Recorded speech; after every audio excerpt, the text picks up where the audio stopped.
સર્વ વડીલો અને બંધુઓને નમસ્કાર. આજનું છેલ્લું આપણું ટોપ 7 ચક્ર, ક્રાઉન ચક્ર, જે બ્રહ્મરંધના સ્થાને આવેલું છે અને ગુજરાતીમાં એને આપણે સહસ્ત્રાર ચક્ર એવું નામ આપીએ છીએ. એની જે પેટલ્સ છે, પંખુડીઓ, એ 1000 જેટલી પંખુડીઓનું બનેલું છે એવું એ કહેવાય છે. અને એનો જે બીજ મંત્ર છે એ ઓમ જ છે. એનો જે કલર છે એ જાંબલી છે, વાયોલેટ રીચ, જે એક વૈભવશાળી રાજસી કલર્સને એ સિમ્બોલ છે. તો આ જે છેલ્લું ચક્ર છે એ ક્રાઉન ચક્ર છે અને એને ખોલવા માટે કોઈ વિધિ વિધાન, કોઈ પ્રયત્નની જરૂર બિલકુલ નથી. જેમ આંબા ઉપર, ફૂલના છોડ ઉપર જ્યારે ફૂલ અથવા ફળ પરિપક્વ થઈ જાય ત્યારે એ શું થાય, ઓટોમેટિક નીચે ધરતી ઉપર પડી જતું હોય છે. એમ આ જે ચક્ર છે એ ઓટોમેટિક જ્યારે આપણે આજે જર્ની કરીએ છીએ અને આ આપણા દેહમાં આપણે પ્રાણીઓની પછી વિકાસક્રમના નિયમને ફોલો કરતાં કરતાં આપણે અનેક જન્મો આ પૃથ્વી ગ્રહ ઉપર આપણે અને બીજા સૂક્ષ્મ લોકોમાં આપણે કર્યા છે. તો જ્યારે એની પરિપક્વની અંતિમ અવસ્થા આવી જાય છે ત્યારે વિધિ વિધાન, મંત્ર, ગુરુ કૃપા, શક્તિપાત, ધ્યાન, સમાધિ એ બધું તો ખાલી એક નિમિત્ત બને છે. ઓટોમેટિક એના સમયે આ જે ચક્ર છે ખુલી જતું હોય છે. ત્યારે આપણને જે આપણા ઉપનિષદોમાં અને વેદોમાં કીધું હતું કે અહમ બ્રહ્માસ્મિ, હું જ બ્રહ્મ છું, હું બ્રહ્મથી પર છું, એ બધા જે શબ્દોની જે વાત કરી છે એની સાચી અનુભૂતિ આપણે કરી શકીએ છીએ. અને સમસ્ત ચેતનામાં આપણે આપણી જાતને મર્જ થયેલી બધામાં હું જ છું એના આપણને દિવ્ય દર્શન આપણને થતા હોય છે. તો આ ચક્ર સુધી પહોંચાય કેવી રીતે? તો છઠ્ઠું આપણું જે ચક્ર છે એ ત્રિનેત્ર આજ્ઞા ચક્ર છે. અને આજ્ઞા ચક્ર જે છે એ ગુરુનું સ્થાન છે અને ગણપતિ એના દેવતા છે. હવે ગણપતિની સાથે સાથે રિદ્ધિ અને સિદ્ધિ બંને આવતી હોય છે. ગણપતિના આશીર્વાદ મેળવો, એનું પૂજન કરો એટલે રિદ્ધિ અને સિદ્ધિ, એટલે કે સંપત્તિની સાથે સાથે શું આવે, ઐશ્વર્ય એટલે કે લક્ષ્મી, તો બંને એની સાથે આવતી હોય છે. તો રિદ્ધિ અને સિદ્ધિ બંને સાથે આવતી હોય છે. પણ રિદ્ધિ અને સિદ્ધિને આપણે જો પચાવી ના શકીએ તો એક ઇલ્યુઝનની માયાની દુનિયામાં વધુને વધુ આપણે વધારે પહેલાં કરતાં પણ વધારે અંદર અટેચ થઈ જઈએ. એટલે આ જે ચક્ર ખુલે છે પણ સાથે સાથે જે દર્શન થાય છે એ જો આપણી ચર્મચક્ષુઓ માયાના આવરણથી હોય વધારે અટેચ, તો આપણને એ ઇલ્યુઝનની દુનિયામાં નાખી દે છે.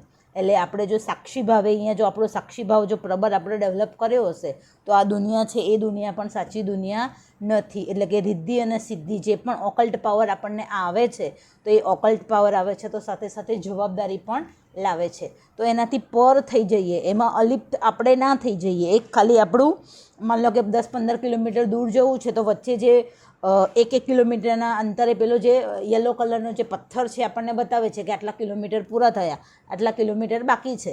તો આપણે જે રિદ્ધિ અને સિદ્ધિને આપણા મનમાં આવતો એક પ્રકારનો જો માઇલસ્ટોન જ આપણે એને સમજીએ તો પછી અહીંયા મ્યુટેશન્સ જે જમ્પ કહેવાય છે 7th પ્લેનનું, એ ઓટોમેટિક આપણને એ લાગે છે. અને આ પૃથ્વી ગ્રહ ઉપર જ્યારે આપણું ક્રાઉન ચક્ર ખુલી જાય છે ત્યારે આ પૃથ્વી ગ્રહ ઉપર એવું કંઈ પણ જે છે એ આપણી ચેતના બહાર થતું નથી.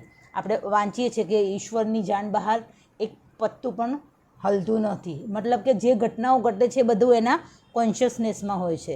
તો આપણને પણ પછી એ કોન્શિયસનેસના એ લેવલમાં આપણે રહી શકીએ છીએ. આપણે ઈચ્છીએ તો આખા સમષ્ટિ ચેતનામાં પણ આપણે આપણી ચેતનાને મર્જ કરી શકીએ છીએ. આપણે એ પ્લેન ઉપર રહેવું હોય તો એ પ્લેન ઉપર બી રહી શકીએ છીએ. ટૂંકમાં તમે 7 ચક્ર અને 7 લોકમાં જ્યારે જ્યારે ઈચ્છો એ પ્લેન ઉપર તમે ત્યાં તમારી ચેતનાને ફોકસ કરી શકો છો. એક સાથે પણ બધે ફોકસ તમે કરી શકો છો. તો આ ચક્ર મને ખીલવવાનો માર્ગ નથી, એ એનું શું છે, અંતિમ પરિણામ છે.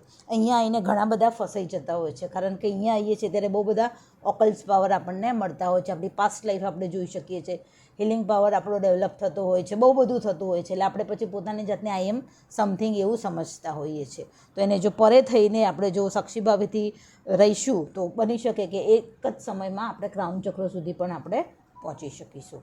હવે ક્રાઉન ચક્ર આપણું વર્લ્ડલી લાઈફમાં જો બેલેન્સ હશે તો એનાથી કયા કયા ફાયદા? તો ક્રાઉન ચક્ર જે છે જો આપણું બેલેન્સ હોય, ઇનબેલેન્સ હોય તો ખાલી 10 મિનિટ તમે પલાઠી વાળીને શાંતિથી પગને પણ લોક કરી દો, હાથને પણ ઇન્ટરલોક કરી દો. શરૂઆતની 2 થી 3 મિનિટ તમારા શ્વાસોશ્વાસની જે ગતિ છે, જેવી પણ શ્વાસ છે, લાંબા છે, ટૂંકા છે, છીછરા છે, ઊંડા છે, લેફ્ટમાંથી આવે છે, રાઇટમાંથી આવે છે, વચ્ચે સુષુમ્નામાંથી આવે છે, ગમે ત્યાંથી આવે છે, જેવા છે એવા શ્વાસને જુઓ. તો ધીમે ધીમે તમારી જે સહજ જે પ્રકૃતિની જે લય છે એ લય સાથે ધીમે ધીમે ધીમે ધીમે તમે અંદર એકાગ્ર થતા જશો અને પછી તમારા જે શ્વાસ છે એ એક રિધમમાં આવી જશે અને પછી આપણી એનર્જી બેલેન્સ થશે ધીમે ધીમે. અને પછી તમે 10, 15, 20 ઓમકારનો ડીપ મનથી પણ ઓમકારને એમ કરીને પણ જાપ કરી શકો છો. અને ઓ મ છેક નાભીથી ઓ, અહીંયા ઉ અને અહીંયા મ, એના વાઇબ્રેશન્સને ત્રિકાર 3 શબ્દથી પણ આપણે એને ચેન્ટિંગ કરી શકીએ છીએ. તો આપણા જે બધા જે ચક્રો છે અહીંયા લેફ્ટ રાઇટ જે થયા હોય એક જ અલાઇનમેન્ટમાં આવી જતા હોય છે.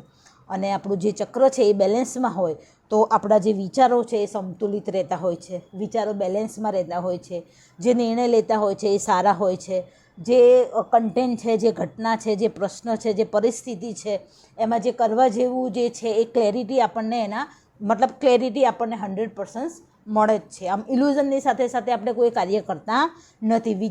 પેલું નથી કહેતા કે વિચારે વગર આપણે કાર્ય કરીએ છીએ ત્યારે હંમેશા નુકસાન વધતું હોય છે. તો આપણા વિચારોમાં ક્લેરિટી હશે તો આપણા એક્શનમાં પણ ક્લેરિટી હશે. એટલે વડલી લાઈફમાં પણ જો આપણું ક્રાઉન ચક્ર બેલેન્સમાં એની એનર્જી હશે તો આપણા વિચારોમાં કેવું હશે? ક્લેરિટી હશે. પ્લસ આ જે ચક્ર છે એ બધા ચક્રોનો રાજા છે. એટલે આપણું જો આ ચક્ર બેલેન્સમાં હશે તો બાકીના ચક્રો પણ બેલેન્સમાં હશે. તો આપણું જે રૂટીન લાઈફમાં જેટલું કામ કરવા માટેનું જે હેલ્ધી બોડી આપણે જોઈતું હશે એ હેલ્ધી બોડી આપણને હશે જ હશે. તો સમજી લેવાનું કે આપણું જે ક્રાઉન ચક્ર છે એ બેલેન્સમાં છે. એટલે મેન્ટલી તમે પીસમાં હશો, વિચારોમાં ક્લેરિટી હશે, આપણા એક્શનમાં ક્લેરિટી હશે અને જીવનમાં આપણને એકદમ કે સંતુલિત જીવન, સરસ મજાનું જીવનને માણતા અને જાણતા આપણે જીવનની મજા લઈ શકીશું. હવે જો ક્રાઉન ચક્ર ડિસ્ટર્બ હોય તો શું થાય?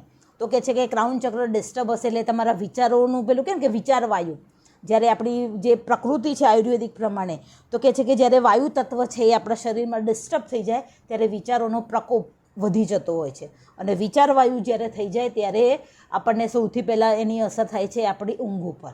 અને આપણી ઊંઘ જો અનિદ્રાનો રોગ શિકાર આપણે બનતા હોઈએ છીએ. અને જે આપણને એક 8 કલાકની જે સારી ઊંઘ, એક સતત આલ્ફા લેવલની તો નહીં પણ એક નોર્મલ આપણને એક ઊંઘ મળવી જોઈએ આપણા શરીરને અને આપણા મનને પણ સાથે સાથે, એ જો ઊંઘ ના મળે તો શું થશે? આપણા સ્વાસ્થ્ય ઉપર એની અસર થશે અને પછી આપણું સ્વાસ્થ્ય સારું નહીં હોય, આપણો સ્વભાવ ચીડચીડો રહેશે, ગુસ્સો આપણે કરીશું, કંઈ પણ કાર્ય કરીશું તો એમાં બીજા કરતાં વધારે સમય લઈશું, કાર્યમાં ભલીવાર નહીં આવે એટલે આજુબાજુના લોકો આપણને રોકટોક કરશે અને એક પ્રોબ્લેમેટિક દિશામાં આપણે આપણા જીવનને લઈ જઈશું. તો ડિસ્ટર્બ હશે તો આપણા વિચારો, નીંદ, સ્વાસ્થ્ય બધું જ ડિસ્ટર્બ હશે. અને એનાથી પણ વધારે જો આ ચક્ર ડિસ્ટર્બ હશે તો અનિદ્રાની સાથે સાથે જો એનો જો ઉપાય આપણે નહીં કરીએ તો માનસિક રીતે આપણે ધીમે ધીમે કોઈના કોઈ શિકાર, કોઈ ડિઝીઝનો આપણે શું બનતા જઈશું? ભોગ બનતા જઈશું. અને અત્યારે કહે છે કે વર્તમાન સમયમાં હવે ફોરેન કન્ટ્રી જેવું થઈ ગયું છે. આપણી જે રૂટીન લાઈફ છે કેવી થઈ ગઈ છે? બહુ ફાસ્ટ થઈ ગઈ છે. અને એમાં પણ આપણી બાજુ આ જે ટેકનોલોજીના જે ઉપકરણો છે, મોબાઈલ છે, ટેબ્લેટ છે, લેપટોપ છે, આઈપેડ છે, ઇવન આ બધી જે આર્ટિફિશિયલ જે લાઇટ્સ છે એના જે રેઝ છે એ આપણા શરીરને શું કરે છે? હાર્મફુલ કરે છે. અને આ ડિવાઇસથી આપણે બધા એવા ટેવાઈ ગયા છે કે રાતે 9 વાગ્યા પછી લગભગ સૂઈ જ જવાનું હોય છે તો એ આપણે સૂતા નથી ને નીંદનો સમયગાળો શું હોય છે? આપણે લંબાઈ દેતા હોઈએ છીએ. અને ધીમે ધીમે શરીર ફિઝિકલી તો આપણે બીમાર બનીએ જ છીએ પરંતુ ઘણા બધા મેન્ટલ ડિઝીઝનો પણ આપણે ભોગ બનતા હોઈએ છીએ. અને અત્યારે સરકાર હેલ્થમાં, મેન્ટલ હેલ્થને સૌથી વધારે, ખાસ કરીને અમારી એજ્યુકેશન સંસ્થાઓમાં તો બાળકોની મેન્ટલ હેલ્થ અત્યારે એટલી બધી પેલી બગડી રહી છે કે જે સુસાઇડના જે રેશિયો બની રહ્યા છે, નાના બાળકો બીજાને ફટ દઈને મારી દેતા હોય છે. તો આ બધા જે ક્રાઇમ્સ બની રહ્યા છે તો એમાં ઇમોશન્સ લેસ થઈ રહ્યા છે બાળકો. તો ઇમોશન્સ જે લેસ થઈ રહ્યા છે, એમનું જે મન છે એ નબળું થઈ રહ્યું છે કારણ કે પ્રોપર ઊંઘતા નથી. અત્યારે બધા ફાસ્ટ ફૂડના રવાને ચડી ગયા છે એટલે શરીરને બી બગાડી દીધું છે, મનને બી બગાડી દીધું છે. તો ખાલી જો આપણી મેન્ટલ હેલ્થ છે એને બી સારી રાખવી હોય તો બી આપણું ક્રાઉન ચક્ર જે છે એ સંતુલિત હોવું જોઈએ. અધરવાઇઝ તો આપણે માનસિક રોગી વધુ ને વધુ બનતા જઈશું. તો નોર્મલ લાઈફમાં ક્રાઉન ચક્રને બેલેન્સ રાખવાનો એક જ રસ્તો છે, આપણા શરીરને ઇન્ટરલોક કરી દેવું, 10 મિનિટ એકદમ પોતાની જાત સાથે બેસી જવું, 2 મિનિટ જેમાં શ્વાસોશ્વાસ તરફ જોવું, 2-3 મિનિટ ઓમકાર કરવા અને 5 મિનિટ એમનેમ જ બેસી જવું, તો પણ આપણું જે ચક્રો છે એક અલાઇમેન્ટમાં આવી જતા હોય છે. તો રૂટીન લાઈફમાં પણ ક્રાઉન ચક્ર આપણને એટલું ઉપયોગી છે અને આપણી સ્પિરિચ્યુઅલ લાઈફમાં પણ ક્રાઉન ચક્ર બહુ જ ઉપયોગી છે. કારણ કે જ્યારે અહીંની સહસ્ત્રાર જે પેટલ્સ છે એ ખુલી જતી હોય, આપણે ટીવીમાં બુદ્ધાની સિરિયલ જોઈએ છે કે બુદ્ધા રિગાર્ડિંગ કોઈ પણ પિક્ચર્સ જોઈએ છે, તો જ્યારે બુદ્ધાને એનલાઇટમેન્ટની જે ક્ષણ હતી ત્યારે શું બતાવે છે પિક્ચર્સમાં, અહીંયા બધી જ પેટલ્સ કમળની પંખુડીઓ છે એકદમ ખુલી જાય છે, અને કમળની પંખુડીઓ ખુલી જાય છે એટલે એને જે ઇલ્યુઝન હોય છે, ઇલ્યુઝન એટલે કે માયાનું જે આવરણ છે એ તૂટી જાય છે, અને માયાનું આવરણ તૂટી જાય છે પછી એના માટે પૃથ્વી ઉપર કોઈ વસ્તુનો ભેદ રહેતો નથી. બધામાં એ બધાનું જ એને દરેકે દરેક ઘટનાનું, દરેકે દરેક પ્રાણી માત્રનો ભૂતકાળ શું છે, એનું ભવિષ્ય શું છે, વર્તમાન સમય શું છે, બધી જ ઘટનાઓ એની ચેતનામાં એ સમાઈ લે છે. એટલે આટલું બધું જે છે આ ચક્ર છે એ પાવરફુલ છે. તો આ જે 7 ચક્રોનું જે કન્ટેન્ટ છે આપણું અહીંયા પૂરું થાય છે. દરેક જે ચક્ર છે એ દરેક ચક્ર એક લોક સાથે સંકળાયેલું છે અને દરેક લોકમાં 7 સબલોક છે. અત્યારે આપણે જોઈએ તો ખાલી ફિઝિકલ પ્લેનને જ આપણે જોઈ શકીએ છીએ, પણ આ સ્થૂળ ભૂમિકામાં પણ બીજા 7 જીવન તરંગો આપણી સાથે પેરેરલ જે છે એ વિકાસ કરે છે. જેમ કે આપણે પ્રાણી સૃષ્ટિને જોઈ શકીએ છીએ, વનસ્પતિ સૃષ્ટિને આપણે જોઈ શકીએ છીએ, નીચે જે મિનરલ્સ સૃષ્ટિ છે એને પણ આપણે જોઈ શકીએ છીએ. એ સિવાયના બાકીના જે 4 છે, જેમ કે ખડક છે તો ખડકમાં, પથ્થર છે, પહાડ છે, એની અંદર પણ જીવન તરંગ ડેવલપ થઈ રહ્યું છે, પણ એને સૂક્ષ્મ આપણે નરી આંખે જોઈ શકતા નથી. તો એવા બીજા પણ 4 એટલે કે ટોટલ 7 જીવન તરંગો આપણી સાથે મનુષ્ય યોનિની સાથે ડેવલપ થઈ રહે છે. એવી રીતે દરેક ચક્ર છે 7 એના સબ પ્લેન સાથે સંકળાયેલું છે. તો આપણા બધા હ્યુમન્સમાં અહીંયા સુધી આપણે પહોંચી ગયા છીએ, એટલે બધાના ચક્રો જે છે થોડા બહુ તો ખીલેલા હોય જ છે. પરંતુ આધ્યાત્મિક જગતમાં જેટલો પાવર્સ, જેટલા ઇન્ટેન્સથી ખીલવવા જોઈએ એ આપણે ખીલતા નથી. તો એના માટે એક જ માર્ગ છે એને ખીલવવા માટેનો. થિયોસોફીમાં આપણે કોઈ મંત્ર કે કોઈ વિધિ વિધાન કે કોઈ શક્તિપાતની વાત કરતા નથી. તો એક છે શિષ્ય બનીને પવિત્રમાં પવિત્ર જીવન જીવવું, અને બીજું છે કે ધ્યાન કરવું. એટલે કે જે આપણો જે એસએમએસનો કન્સેપ્ટ છે, સ્ટડી કરો, સેવા કરો અને મેડિટેશન કરો. તો આ જે 3 કન્સેપ્ટ ઉપર જો બરાબર આપણે તલવાની ધાર ઉપર આપણું જો જીવન એવું રાખીશું તો ચોક્કસ આપણા જે ચક્રો છે એને ખીલવવા માટે અલગ મંત્રો કે શક્તિપાતની આપણને જરૂર પડશે નહીં. અને દરેકે દરેક વ્યક્તિ છે કોઈના કોઈ ચક્રે, કોઈના કોઈ વિકાસ ક્રમે પહોંચેલા જ છીએ. જર્ની જેટલે સુધી જે આપણે કરેલી છે એ ક્યારેય વ્યર્થ જતી હોતી નથી. નેક્સ્ટ જન્મમાં તમને ત્યાં સુધીનું ડેવલપમેન્ટ તમને આવી જ મળતું હોય છે. એટલે દરેક જન્મે આપણે શું કરતા હોઈએ છીએ, આગળ ને આગળ વધતા જ હોઈએ છીએ. તો આ જે ચક્રોનો માર્ગ છે એ આપણને આપણા સ્વ સુધી, એટલે કે પરમ ચેતના, આત્મા અથવા તો મોક્ષની ગતિ તરફ લઈ જવા માટેનો એક માર્ગ છે. પરંતુ મુક્તિને પ્રાપ્ત કરવા માટે, બુદ્ધત્વને પ્રાપ્ત કરવા માટે ખાલી આ ચક્રનો માર્ગ નથી, ખાલી કુંડલીનો માર્ગ નથી. જેટલા માથા છે આ પૃથ્વી ઉપર એટલા માર્ગ છે. એટલે દરેકે દરેક વ્યક્તિનો માર્ગ જે છે એની વિકાસની અવસ્થા પ્રમાણે અલગ અલગ હોય છે. પંડિત બીટર સાહેબની જે પુસ્તક હતી ચક્રાસ, તો એને આધારે આપણે મેડિટેશન્સ અહીંયા કરાવતા હતા છેલ્લા ઘણા સમયથી. તો વચ્ચે આ ચક્રને એટલા માટે લીધા કારણ કે એનર્જીના પોર્ટલ્સ છે એને પણ જો થોડા એના ઉપર બી જો થોડું આપણે ફોકસ કરીશું, એનો કલર છે, એના કલર્સના શાકભાજી, એના કલર્સનો બીજ મંત્ર છે, એવા વાતાવરણમાં આપણે રહીશું તો થોડું આપણને શું મળશે, વિકાસમાં થોડી વધારે ગતિ મળશે. બીજો એનો કોઈ ઇન્ટેન્શન્સ નથી. એટલે ચક્રના જે ઓકલ્ટ પાર્ટ છે, કુંડલીની જે છે એનો ઓકલ્ટ પાર્ટ છે, એને આપણે અહીંયા આપણે સ્પર્શ કર્યું નથી. સાદું અને સહજ જ આપણે બેઝિક માહિતી જ આપણે અહીંયા મેળવી છે. તો ક્રાઉન ચક્રની મને લાગે છે કે આ જે બેઝિક માહિતી છે એ પૂરી કરી. એટલે કે દરેક મહિને આપણે એક ચક્રને આપણે લીધું હતું. હવે આ જે ચક્રસ છે તો એની જે અનુભૂતિ છે આપણને કેવી રીતે ખબર પડશે કે ભાઈ મારા કયા પ્રકારના ચક્ર છે ખીલેલા છે અને કયા ચક્ર સુધી મારે ગતિ કરવાની છે. તો મેં કીધું ને કે પોતાની જાત સાથે રોજે રોજ જો તમે સત્સંગ કરશો અને ધ્યાન કરશો તો 7 પ્રકારના જે છે ધ્યાનમાં કોમન અનુભવો બધાને થતા હોય છે. તો એ અનુભવો ઉપરથી પણ આપણને ખબર પડે કે ભાઈ મારું જે ડેવલપમેન્ટ છે કયા ચક્ર સુધી ખીલેલું છે. જેમ કે આપણે મેડિટેશન્સ કરીશું ત્યારે આપણને સંવેદનોનું અનુભૂતિ થશે. એટલે ઘણાને ઠંડી લાગશે, ઘણાને એકદમ ઉષ્માનું વાતાવરણ અનુભૂતિ થશે. એટલે કે ધીમે ધીમે આપણી પવિત્રતાને, આપણી જે સેન્સિટિવિટી છે વધતી જશે. તો તમને આજુબાજુના વાતાવરણનો પણ તમે કહી શકશો. તમે કોઈ જગ્યાએ પગ મૂકશો ને તમને ખબર પડી જશે કે આ ભૂમિ કેવી છે. કોઈ જગ્યાએ આપણે કોઈ વસ્તુ લેવી હોય, કોઈ જગ્યાએ આપણે આમ કહેવાય ને કે એ ભૂમિ કેવી છે એ જાણવી હોય, તો તમારે તમારા મોજા અને બૂટને ચપ્પલને સાઈડમાં મૂકો અને ભૂમિ ઉપર તમે 10-15 મિનિટ વોક કરશો ને ખુલ્લા પગે, તો પણ તમને એના વાઇબ્રેશન્સથી તમને ખબર પડી જશે. જો સારા સેન્સેશન આવશે, એક ઉષ્માનો અનુભવ થશે, એક શાંતિનો અનુભવ થશે, તો સમજી લેવાનું કે ભૂમિ છે એ સારી છે, તમારા માટે યોગ્ય છે. એટલે આપણે કે બીજી જગ્યાએ પૈસા ખર્ચીને કોઈ એવી જગ્યાએ જવાનું જ નથી. આપણી અંદર બધી જ સેન્સીસ, બધી જ સ્વિચો આપેલી જ છે.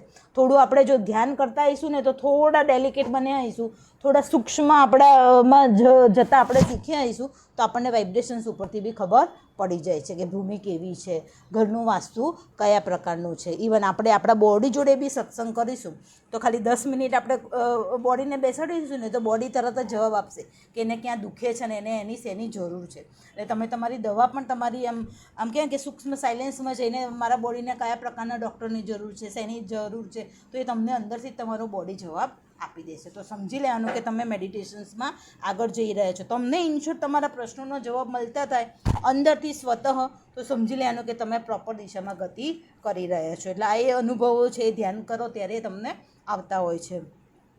પછી ઘણાને વાઇબ્રેશન્સ ફીલ થતા હોય છે. જેમ કે શરૂમાં જો તમે કોઈ જગ્યાએ ફોકસ કરો, હાર્ટ સેન્ટર ઉપર કરો કે અહીંયા કરો કે અહીંયા કરો, તો તમને કીડીઓ છે ચટકા ભરતા હોય, તમારા શરીર પર કીડી ચાલતી હોય એવું લાગે. ઘણી વખતે કોઈ ચૂંટલી ભરતું હોય એવું, આમ સોય ભોગાતી હોય એવી વેદના પણ આપણને થતી હોય છે. તો સમજી લેવાનું. ક્યારેક હાથના પગ અને પગના તળિયામાંથી એક ગરમ ફ્લો છે એ નીકળતો હોય છે. ઘણી વખતે ઠંડા ફ્લોના અનુભવ આપણને થતા હોય છે. તો જ્યારે ગરમી નીકળતી હોય ત્યારે સમજી લેવાનું, અને શૂળ ભોકાતી હોય એવી વેદના થતી હોય ત્યારે સમજી લેવાનું કે તમને કોઈ દવાની કે કશાની જરૂર નથી. જો તમે તમારી ઉંમર કરતાં 1 ગણું અથવા 2 ગણું દિવસમાં 2 થી 3 વખત જો ધ્યાન કરશો તો હિલિંગથી તમારા ડિઝીઝ છે એ ક્યોર થઈ જશે. એટલે કે આ જે નીકળે છે, જે ફ્લો નેગેટિવિટી નીકળે છે, આપણી જે પેલું જે નેગેટિવ જે મેગ્નેટિઝમ છે એ તમારું શું થતું હોય છે, રિલીઝ થઈ જતું હોય છે. કારણ કે બ્રહ્માંડની ચેતના છે એ તો શુદ્ધ છે, અને અહીંયાથી શું થતું હોય છે એ સતત અહીંયાથી પ્રવેશ કરતી હોય છે, અને આપણે વચ્ચે ઇન્સ્ટ્રુમેન્ટ છીએ. તો એ ફ્લોથી પણ તમે તમારું હિલિંગનો પાવર છે એ વધારીને તમે એનાથી પણ ક્યોર થઈ શકતા હો છો. એટલે થોડું પણ ધ્યાન કરશો તો તરત જ તમને આ વાઇબ્રેશન્સની અનુભૂતિ થશે. પછી ઘણાને પ્રકાશના દર્શન થતા હોય છે. જો અહીંયા સુધી તમે પહોંચ્યા હશો ને તો તમને પ્રકાશના દર્શન થશે. તો સમજી લેવાનું કે તમારી જર્ની અહીંયા સુધીની છે. ઘણા પેલું કે ને કે જે વિચાર એ જ થતું હોય છે, તો બી સમજી લેવાનું કે તમારું આજ્ઞા ચક્ર છે એ ડેવલપ થઈ રહ્યું છે. પછી વધારે ધ્યાન કરશો તો લોકો ખેંચાઈને મેગ્નેટની જેમ તમારી આજુબાજુ આવશે. તમારું મિત્ર વર્તુળ છે, સગા સંબંધીઓનું વર્તુળ છે એ વધતું જાય. લોકોને કારણ વગર તમારી સંગતિ એ ગમતી હશે. તો સમજી લેવાનું કે તમારું જે હાર્ટ ચક્ર છે એ તમારું ડેવલપ થઈ રહ્યું છે. પછી તમારી પાસે અચાનક ધન વધવા માંડે છે, તમે આપો બી છો, સામે આવવા બી માંડે છે. તો સમજી લેવાનું કે તમારું સ્વાધિષ્ઠાન ચક્ર અને મૂલાધાર ચક્ર છે એ બેલેન્સમાં છે. પછી તમે ગમે તે પ્રકારનો XYZ પ્રકારનો, એટલે કે કેમ કે કાંકરા ખાઈ જાઓ તોય પચી જાય છે. તો સમજી લેવાનું કે તમારું જે નાભી ચક્ર છે, એટલે કે જે સૂર્યપ્લેક્સ ચક્ર જે છે એ તમારું ડેવલપ છે. પછી તમે જે બોલો છો એ જ સાચું સાબિત થઈ જાય છે. એટલે પેલા કહે ને કે ભાઈ તું બોલી દે એટલે વાર્તા પતી જાય. તો સમજી લેવાનું અહીંયા વાક શુદ્ધિની સિદ્ધિ આપણને વરદાન સ્વરૂપે મળે છે. એટલે કે આપણું વિશુદ્ધ ચક્ર છે એ ડેવલપ છે. અને તમે જે વિચારો મહેસૂસ કરો એ પહેલાં ઘટનાઓ ઘટવા માંડે તો સમજી લેવાનું કે તમે ક્રાઉન ચક્ર સુધીની તમારી જર્ની થોડા સમયમાં પૂરી કરી શકશો. તો દરેક ચક્રના પોતપોતાની રીતે સિમ્ટમ્સ છે.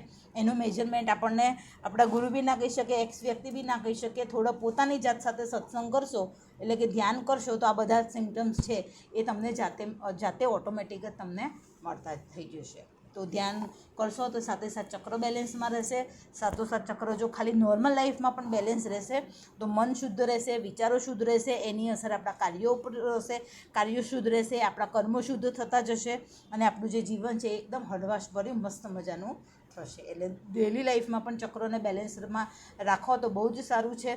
કારણ કે મેં કીધું ઓકલ્ટ લાઈફમાં, સ્પિરિચ્યુઅલ લાઈફમાં એ અલગ અલગ લોક સાથે સંકળાયેલા છે, પરંતુ ફિઝિકલ બોડીની જો વાત કરીએ તો આ જે ચક્રો છે આપણા ઓર્ગન સાથે પણ સંકળાયેલા છે. અને ચક્રની સાથે સાથે ગ્લેન્ડ્સ પણ છે, જેમ કે પિચ્યુટરી ગ્લેન્ડ છે, પિનિયલ ગ્લેન્ડ છે, એ થાઇમસ ગ્લેન્ડ છે. તો એ બધી જે ગ્લેન્ડ્સ છે એ પણ આ ચક્રો સાથે સંકળાયેલી છે, જે લેડીઝમાં ને જેન્ટ્સમાં પણ જોવા મળે છે. હાર્મોનલ ઇનબેલેન્સ, તો ગ્લેન્ડ્સ જે છે એમાં ડિસ્ટર્બન્સ થાય છે ત્યારે હોર્મોન્સના જે છે એ પ્રોબ્લેમ્સ થતા હોય છે. તો એની કોઈ બાહ્ય એવી કોઈ હાઈ કેમિકલ્સવાળી દવા નથી. મેડિટેશન કરો તો ફટાફટ હોર્મોન્સ પણ છે એ ઓટોમેટિક બેલેન્સમાં આવવા માંડે જ છે.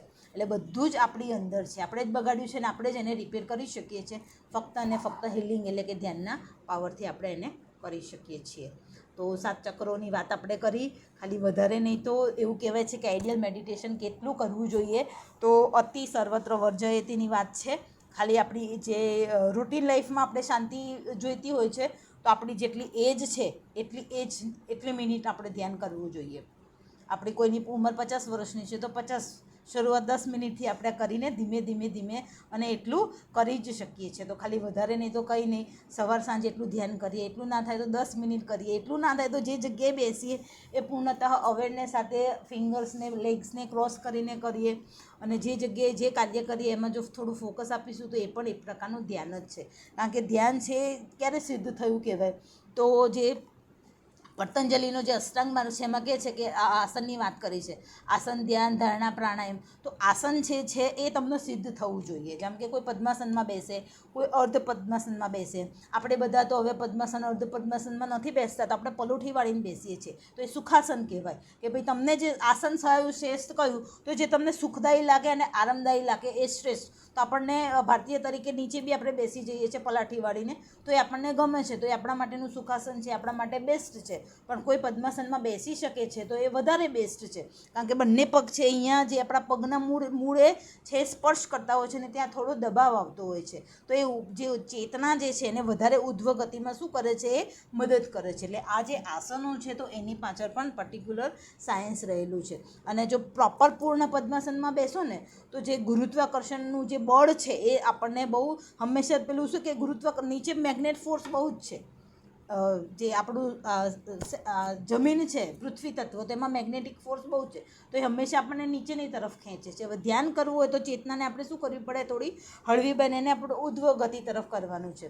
તો આ બધા જે આસનો છે એના અમુક પોઈન્ટ્સને શું કરે છે, લોક કરે છે. એટલે ગુરુત્વાકર્ષણનું જે ગતિ છે એ થોડી મંદ પડે છે અને આપણી ચેતનાને આપણે ઉપરની તરફ ઉધ્વ ગતિ કરવામાં આપણને થોડી સરળતા બને છે. પણ એવું પૂર્ણ પદ્માસન કે અર્ધ પદ્માસન ના ફાવે તો સુખાસનમાં પલોઠી વાળીને પણ આપણે બેસી શકીએ છીએ.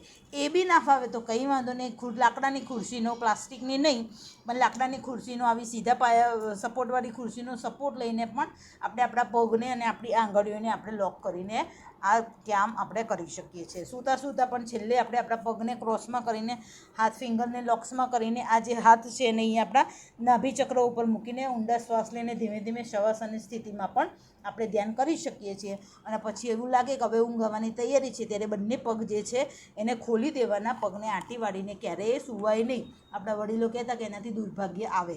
સાચી વાત છે, કારણ કે ઈન અને યાંગ જે એનર્જી છે એ આખી સાયકલ કરતી હોય છે.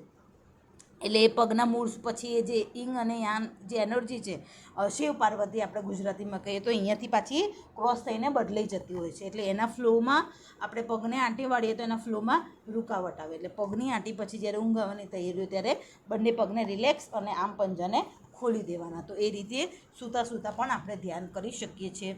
ઇન શોર્ટ, ધ્યાન છે એને શરૂઆતમાં એક ખૂણે બેસાડવું પડે શરીરને, પણ પછી જો તમારા નાનામાં નાની રૂટીન ક્રિયાઓમાં, ખાતા પીતા સૂતા, કોઈ પણ કાર્ય કરો છો, કોઈની સાથે બોલો છો, તમે સાંભળો છો, કંઈ કાર્ય કરો છો ફિઝિકલી, મેન્ટલી, તો તમે જો સંપૂર્ણતઃ અવેર છો તો એ શું છે, એક પ્રકારનું ધ્યાન જ છે. તો શરૂઆતમાં પ્રયત્ન કરવો પડે છે, પણ ધીમે એ તમારું રૂટીન લાઈફનો ભાગ બની જાય છે. પછી અલગથી સમય કાઢવાની જરૂર આપણે લાગતી નથી. જેમ કે જે કૃષ્ણમૂર્તિ છે, રામકૃષ્ણ પરમહંસ છે, તો એમને આપણે ક્યારેય એવી રીતે ખૂણે ધ્યાન ધરતા જોયા નથી. કારણ કે એક બધું સંપૂર્ણતઃ 24 કલાક એ ચેતનાના કોન્શિયસનેસના એક લેવલે એ અવેર હોય છે.